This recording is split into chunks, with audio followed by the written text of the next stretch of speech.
Hello, welcome back to the reading of the Poem of the Man God, written by Maria Valtorta, Volume 1, Chapter 139, Part 1, On the Mountains near Emmaus. Just a side note, I'm on vacation and I wanted to continue to do the readings. Had to figure out how to make that happen. I hope you enjoy it. Thank you. 17th April 1945. Jesus is with his disciples in a very mountainous place. It is a bad and rough road, and the elderly apostles find progress arduous. The younger ones, on the other hand, are very cheerful around Jesus, and they climb nimbly, talking to one another. The two cousins, the sons of Zebedee and Andrew, are elated at the idea of going back to Galilee, and their joy is such that it enthralls also the Iscariot, who for some time has been in an excellent frame of mind. He simply says, "Master, at Passover, when we come to the temple, will you come back to Kerioth? My mother is always hoping to see you. She sent me word, and also the people of the village." "Certainly. Now, even if we wanted to go, the season is too inhospitable to go along those impassable roads. See how troublesome it is even here, and without that compulsion, I would not have set out on this journey." But we could not stay any longer. Jesus becomes silent and pensive. "And later, for Passover, will we be able to come? I would like to show your grotto to James and Andrew," says John. "Are you forgetting how much Bethlehem loves us?" asks the Iscariot. "Nay, how much they love the Master." "No, but I could go with James and Andrew. Jesus could stay at Jeddah or in your house." "Yes, I like that." "Will you come, Master? They will go to Bethlehem, and you will stay with me at Kerioth. You have never been all alone with me, and I am so anxious to have you all to myself. Are you jealous? Do you not know that I love you all exactly the same? Do you not think that I am with all of you also when I seem to be far away? I know that you love us. If you did not love us, you would have to be much more severe, at least with me. I believe that your spirit is always watching over us. But we are not only spirit. There is man with the love of man, his desires, his regrets.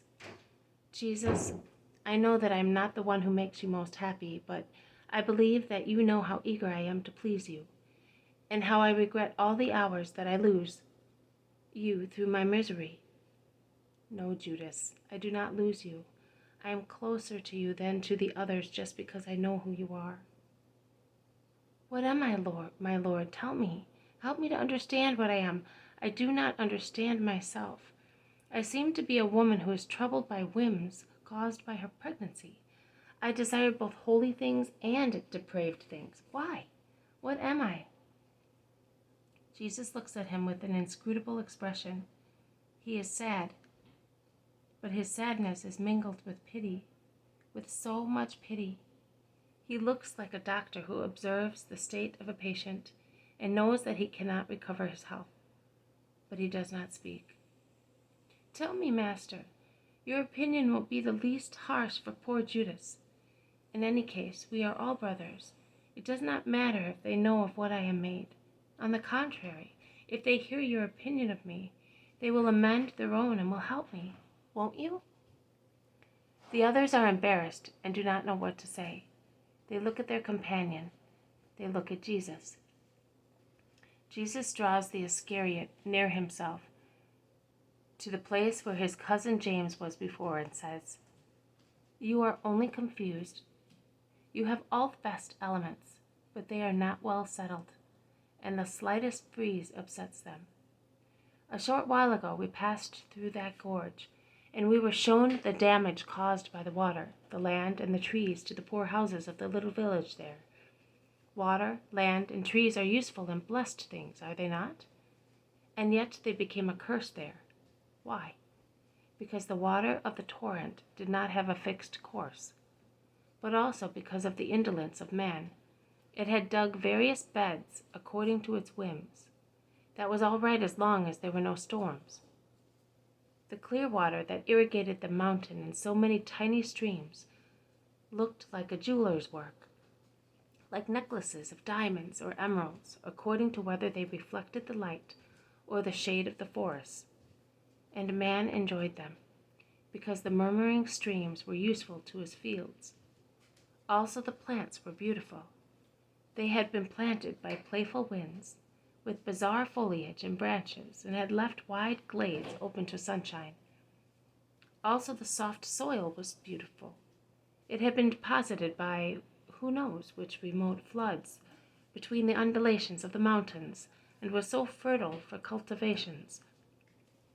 But when the storms came a month ago, the freakish streams joined together and overflowed in an irregular way along a different course, sweeping away the plants and dragging the soil down to the valley. If the water had been maintained in an orderly way, if the trees had been grouped together in woods, if the soil had been supported methodically by a suitable protection, the three good elements, wood, water, and soil, would not have become the ruin and death of that little village. You have intelligence, boldness, education, readiness, fine appearance, and so many other attributes. But they are disorganized within you, and you leave them as they are. See, you must work patiently and constantly to put your qualities in order, as order is also strength, so that when the storm of temptation comes, the good that is within you may not become an evil for yourself and others. You are right, Master. Now and again I get upset by a storm, and everything becomes ruffled. And you say that I could. Your will is everything, Judas. But there are such strong temptations. We hide ourselves up because we are afraid that the world might read them on our faces. And that is the mistake. That is exactly the moment when you should not shut yourself up. But you ought to look for the world of good people, to be helped by them. A fever is abated also by contact with the peace of good people. And you, the idea,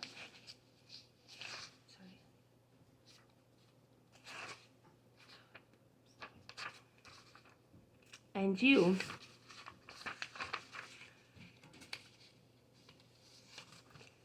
ought to look also for the world of those who criticize you, because owing to the pride which urges us to hide ourselves, so that our tempted souls may not be read, that would serve as a reaction to our moral weakness, and you would not fall. This has been a reading from the poem of the Man-God, written by Maria Valtorta, Volume 1, Chapter 139, Part 1, On the Mountains near Emmaus. Thank you for listening. God willing, I will see you tomorrow. May God bless you, and may peace be with you.